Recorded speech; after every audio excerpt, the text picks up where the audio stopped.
Questo è il percorso che noi altri individuiamo per l'indipendenza. Noi altri siamo sempre abituati a guardare, anche come veneti purtroppo subimo l'influsso di quello che è un provincialismo, se vogliamo, italiano. L'Italia, se ha un difetto, è quello di avere una mentalità provinciale. Non si rendiamo conto di quello che ne sta succedendo intorno, nel mondo e in Europa. Voi altri qua vedete una serie di bandierine.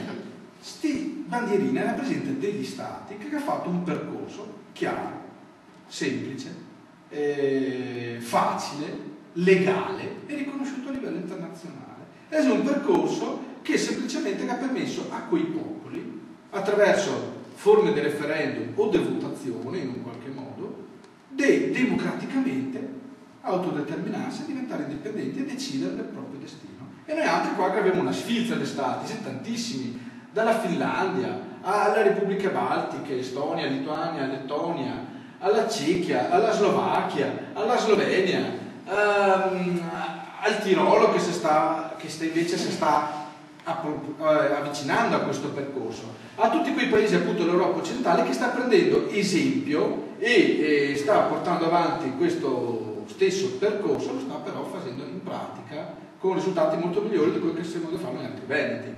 Al Montenegro, che appunto è l'ultimo di questi stati che ha ottenuto l'indipendenza attraverso un referendum, ha appunto quegli stati tipo la Scozia, dove un partito, il Partito Nazionale Scozzese indipendentista, adesso sta al governo per la prima volta storicamente, sconfiggendo quello che era un feudo elettorale dei laburisti, oppure alle Fiandre, dove i fiamminghi blocca il governo belga ormai da quasi 2 anni, proprio perché non intende più essere sotto tutela di un unico Stato belga, che è fallimentare molto similmente a quello che avviene per l'Italia, ma intende decidere il suo futuro. Così come la Catalogna e il País Vasco e tutti questi Stati che, come i Veneti, hanno i nostri stessi problemi, probabilmente anche minori di noi altri, però che ha rispetto ai Veneti un vantaggio di aver già cominciato questa strada politica. Il percorso è molto semplice, quindi prevede il fatto di creare una coalizione veneta che alle prossime elezioni regionali, in modo democratico, che domanda il mandato ai cittadini di dire un referendum per l'indipendenza, che mi esaurito tutte le scelte possibili politicamente, che mostrare tutte le nostre carte fin adesso. Bene, l'unica alternativa che ne resta è se gli altri veneti semplicemente decidere il nostro destino. Dopo Sabrina spiegherà perché questo è un percorso legale nel dettaglio. Noi altri diciamo che quindi è possibile, come abbiamo visto l'esperienza di questi paesi. Quindi l'indipendenza che abbiamo visto è una riforma che anzi la vediamo adesso, è più facile. Perché? Perché rispetto ad altri tipi di riforme non ne serve una maggioranza costituzionale per ottenerla. Non ne serve quindi il 70% di deputati, quindi 700 deputati su 1000, oppure 500 deputati su 1000 più 25 milioni di elettori che ne dica di sì a una riforma del tipo federale, come che sia attualmente se noi altri facessimo il percorso che prevede i partiti italiani. Per acquistare la nostra indipendenza basta che avevamo noi altri veneti, quindi poco meno di 2 milioni di voti a fronte di 25 milioni di voti se invece seguiamo il percorso che ne vuole far fare i partiti italiani. Questo è un percorso ormai stabile, come che abbiamo detto che molti paesi che ha fatto, e ve ne cito alcuni: Catalogna, Paesi Baschi, Baviera, Scozia, Galles, Irlanda del Nord, Bretagna, Savoia, Corsica, Fiandre, Cechia, Slovacchia, Slovenia, Estonia, Lettonia, Lituania, Tirolo, Montenegro, Quebec, perché questo è un fenomeno non solo europeo ma internazionale. Come però ottenerla da un punto di vista pratico questa indipendenza? Che adesso noi anche potremmo farla. Perché? Perché adesso abbiamo gli strumenti giuridici che dopo Sabrina vi illustrerà. Perché abbiamo capito che altri stati si dicono ciechi, già nei percorsi che vi dicevo che diciamo, fa propri i partiti italiani. E in più perché nell'ultimo decennio, per questo Migo anche ha ripreso l'attività dopo qualche anno di mancanza, si è avvenuto qualcosa di straordinario, che 10 anni fa non c'era. Si è avvenuto di veri e propri avvenimenti che ha sconvolto i comportamenti di tutta l'umanità, non solo dei Monti Veneti. Primo, organizzazione. Rispetto a 10 anni fa si è ancora più accentuato il fatto che moderni sistemi organizzativi gli permette a gruppi composti da persone sempre in numero minore, decrea dei cambiamenti sempre più grandi. Ecco che non serve più i partiti de massa, i grossi partiti con i grossi costi, i grossi debiti e le grosse esigenze di avere poltrone per pagarsi questi debiti e questi costi, come che sia quelli attuali.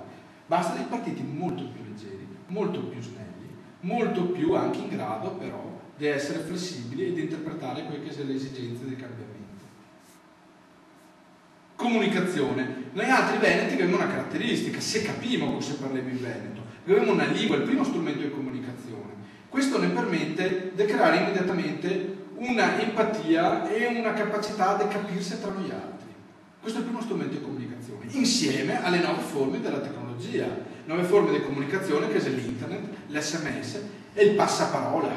Queste sono cose che non esisteva 10 anni fa e adesso esiste. Queste cose insieme che crea il terzo grande sconvolgimento degli ultimi 10 anni, il cambio di comportamenti, che potremmo vederlo nelle nostre famiglie, nei nostri figli, nei nostri amici, e che ha creato qualche serie di fenomeni della cosiddetta viralità, no? Come i virus, cioè quella che noi diciamo una pandemia moderna delle idee contagiose. Vi avevo messo un piccolo grafico per farvi vedere che quello che fino a poco tempo fa si è identificato come il canale assoluto di comunicazione, tanto se è vero che c'è addirittura conflitti di interesse, cercare di controllarsi, come ho visto Berlusconi che fa sgambetto a Nardo con l'IVA per cercare di controllare questo canale.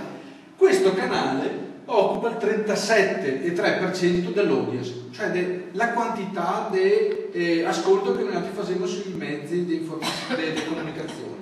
Internet occupa il 20%,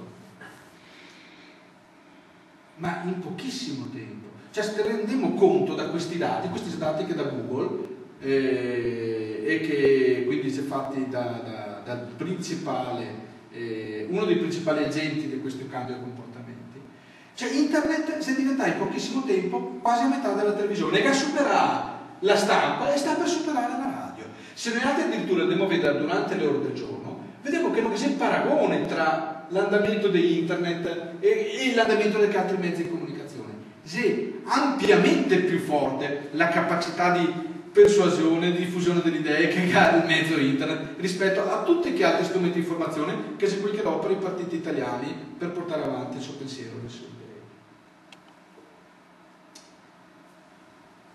idee. Ecco, da questo punto di vista, pardon, sono smentegato, noi altri in questo mese che abbiamo creato attraverso quello che è un portale internet nuovo, una rete che in un solo mese ha raggiunto migliaia di persone, senza investimenti economici. In 20 giorni abbiamo raccolto 10.000 veneti su una campagna identitaria. 10.000 veneti esentrai all'interno di questo gruppo basato semplicemente sul sentirsi veneti e attraverso il passaparola. 3.000 veneti in 15 giorni, 3.100, 3.200, quante se ne arrivai un po', e che ha detto dessi e che aderì alla causa che si chiama Voglio l'indipendenza del Veneto. Senza, sui giornali non aveva visto sta roba, non sa legge sta roba, però 3.000 veneti, semplicemente col passaparola attraverso internet, e si arrivai in 15-20 giorni a aderire a questo progetto, nel silenzio generale. Ma è un silenzio che fa rumore, perché là in fondo dopo la riunione vi mostrerò, questa settimana Panorama ne ha contattato e ne ha messo di fianco agli altri partiti a indicare quella che sarà la prossima fase politica, a mostrare quello che sarà il futuro che sta avvenendo avanti. E ne ha fatto, diciamo, ne ha intervistato e ne ha messo di fianco a tutti gli interlocutori politici veneti. Questo per dimostrare che l'indipendenza in realtà è una strada in discesa, è una strada che basta che voler percorrere, già sta percorsa da altri paesi. Asia è ormai stabile dal punto di vista internazionale, basta semplicemente scippare la bicicletta e cominciare a farlo.